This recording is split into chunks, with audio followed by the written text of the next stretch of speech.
munaasabadan oo ay ku qalin jabinayeen arday dhammaysatay heerka koowaad ee waxbarashada gaar ahaan kulliyadda caafimaadka ee jaamacadda Balaasma ayaa lagu qabtay magaalada Dhuusamareeb waxaana ka soo qayb galay bahda waxbarashada iyo qaybaha kala duwan ee bulshada. Cabdikariin Aadan Cusmaan oo ah maamulaha jaamacadda Balaasma faraceeda gobolka Galgaduud gaar ahaan magaalada Dhuusamareeb ayaa waxa uu ka warbixinayaa dafcadihii ka baxay dafcadda koowaad waxay ahayd nursing, dafcadda labaad waxay ahayd nursing, dafcadda saddexaad waxay ahayd public health, dafcadda afraad waxay ahayd public admin, dafcadda shanaad nursing iyo public admin sanad ka hor halkan ugu qabanay.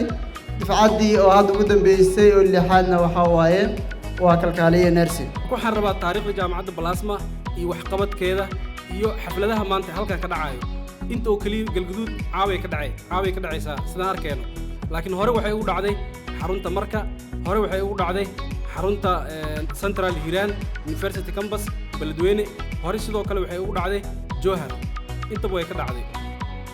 waxaan rajaynayaa sida sanad walbaba arday uga soo baxayaan halkan inay sii badato oo jaamacadda hanaqaadkeedu uu kor u kaco.